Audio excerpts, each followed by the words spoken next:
Sometimes, reading is hard for our brains because it takes time as we have to identify certain features in letters to be able to read them. Our brains interpret every letter as a picture. That is why visuals play a central role in understanding text. Out of all the senses, the sense of seeing trumps them all when it comes to learning and memory. We're more likely to recall visual information, and we are amazing at remembering pictures.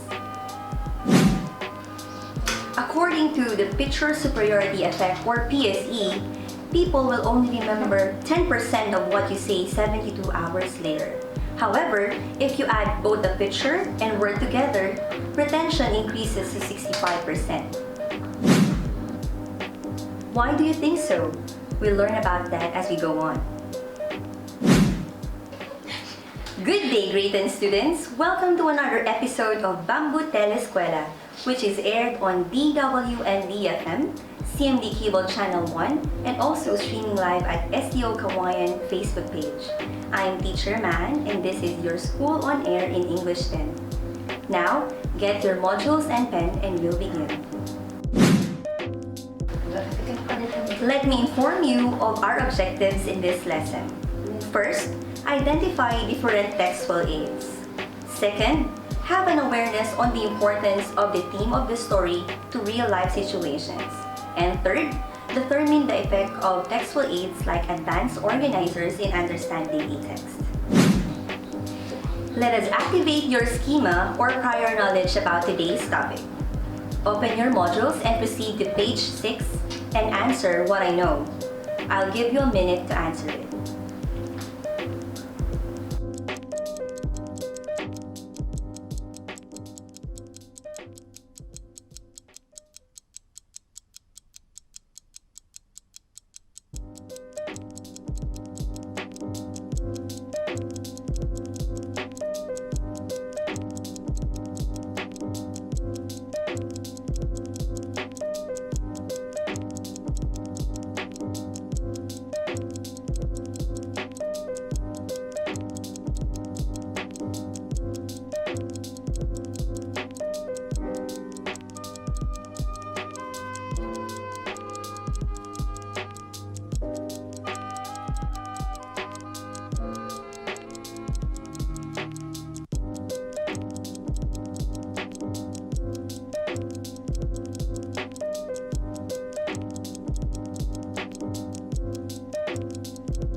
Time is up!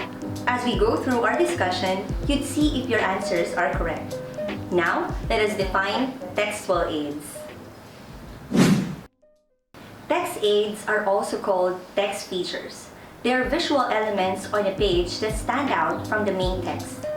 The reader uses text features to help understand the content. Some examples of text aids are advanced organizers. Graphic organizers are visual representation of knowledge that structures information by arranging important aspects of a concept or topic into a pattern of using labels.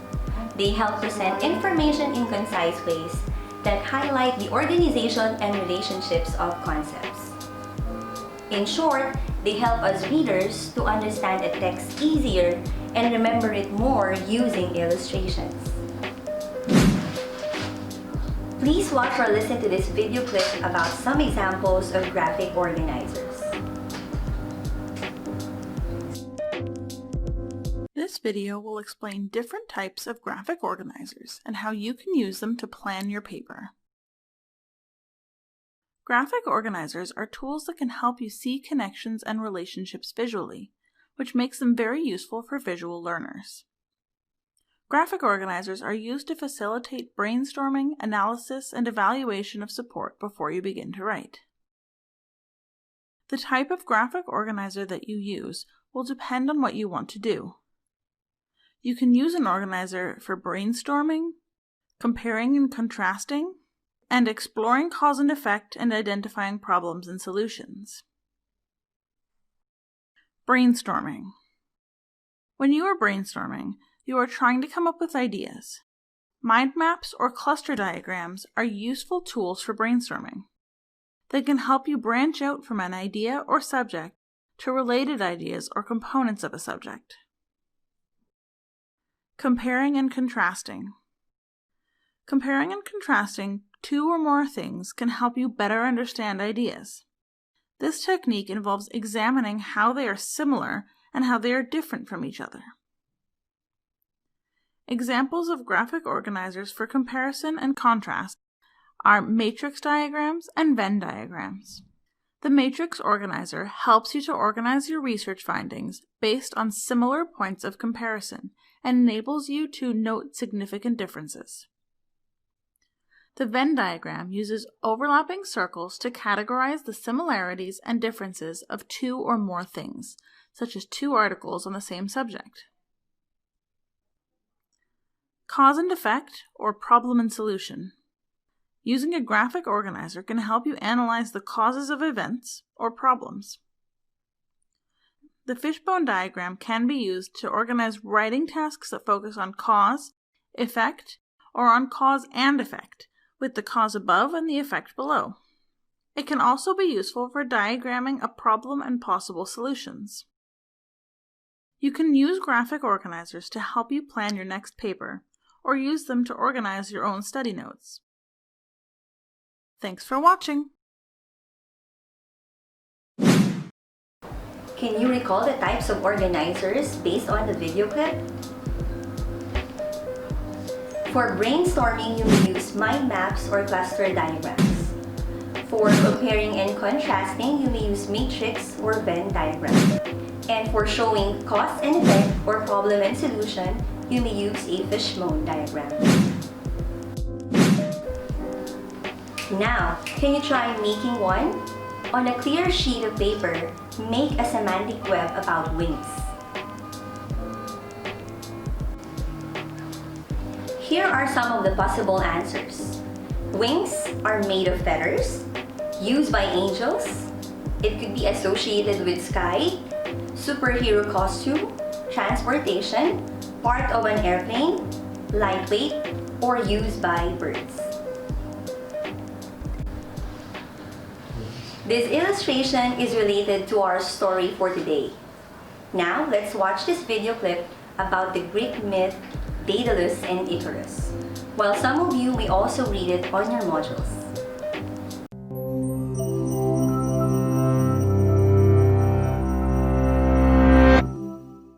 In mythological ancient Greece, soaring above Crete on wings made from wax and feathers, Icarus, the son of Daedalus, defied the laws of both man and nature. Ignoring the warnings of his father, he rose higher and higher. To witnesses on the ground, he looked like a god, and as he peered down from above, he felt like one too. But in mythological ancient Greece, the line that separated God from man was absolute, and the punishment for mortals who attempted to cross it was severe. Such was the case for Icarus and Daedalus. Years before Icarus was born, his father Daedalus was highly regarded as a genius inventor, craftsman, and sculptor in his homeland of Athens. He invented carpentry and all the tools used for it. He designed the first bathhouse and the first dance floor. He made sculptures so lifelike that Hercules mistook them for actual men. Though skilled and celebrated, Daedalus was egotistical and jealous. Worried that his nephew was a more skillful craftsman, Daedalus murdered him. As punishment, Daedalus was banished from Athens and made his way to Crete. Preceded by his storied reputation, Daedalus was welcomed with open arms by Crete's king Minos. There, acting as the palace technical advisor, Daedalus continued to push the boundaries. For the king's children, he made mechanically animated toys that seemed alive. He invented the ship's sail and mast, which gave humans control over the wind. With every creation, Daedalus challenged human limitations that had so far kept mortals separate from gods, until finally he broke right through. King Minos' wife, Pasiphae, had been cursed by the god Poseidon to fall in love with the king's prized bull. Under this spell, she asked Daedalus to help her seduce it. With characteristic audacity, he agreed. Daedalus constructed a hollow wooden cow, so realistic that it fooled the bull. With Pasiphae hiding inside Daedalus's creation, she conceived and gave birth to the half-human, half-bull Minotaur. This, of course, enraged the king, who blamed Daedalus for enabling such a horrible perversion of natural law. As punishment, Daedalus was forced to construct an inescapable labyrinth beneath the palace for the Minotaur. When it was finished, Minos then imprisoned Daedalus and his only son Icarus within the top of the tallest tower on the island, where they were to remain for the rest of their lives. But Daedalus was still a genius inventor. While observing the birds that circled his prison, the means for escape became clear. He and Icarus would fly away from their prison as only birds or gods could do. Using feathers from the flocks that perched on the tower and the wax from candles, Daedalus constructed 2 pairs of giant wings. As he strapped the wings to his son Icarus, he gave a warning. Flying too near the ocean would dampen the wings and make them too heavy to use. Flying too near the sun, the heat would melt the wax and the wings would disintegrate. In either case, they surely would die. Therefore, the key to their escape would be in keeping to the middle. With the instructions clear, both men leapt from the tower. They were the first mortals ever to fly.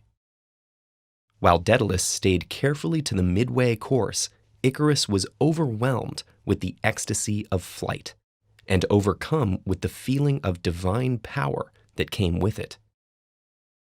Daedalus could only watch in horror as Icarus ascended higher and higher, powerless to change his son's dire fate. When the heat from the sun melted the wax on his wings, Icarus fell from the sky. Just as Daedalus had many times ignored the consequences of defying the natural laws of mortal men in the service of his ego, Icarus was also carried away by his own hubris. In the end, both men paid for their departure from the path of moderation dearly. Icarus with his life, and Daedalus with his regret.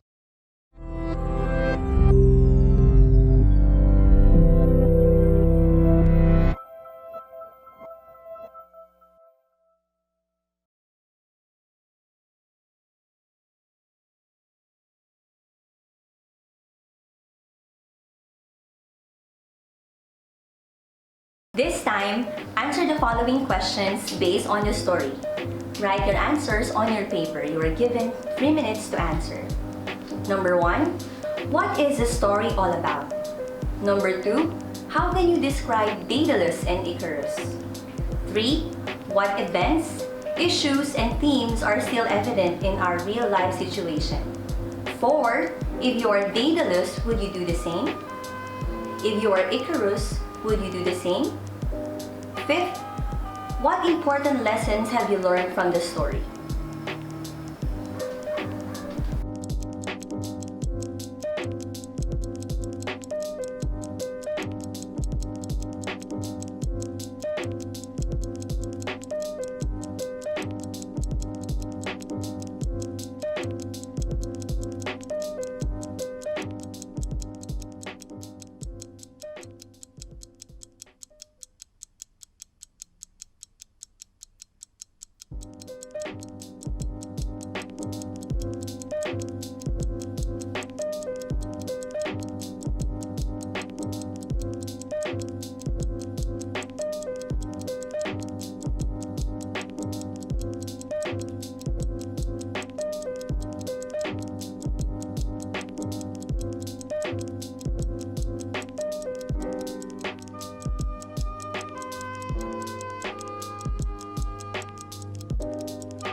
Let us proceed to the summary of the story.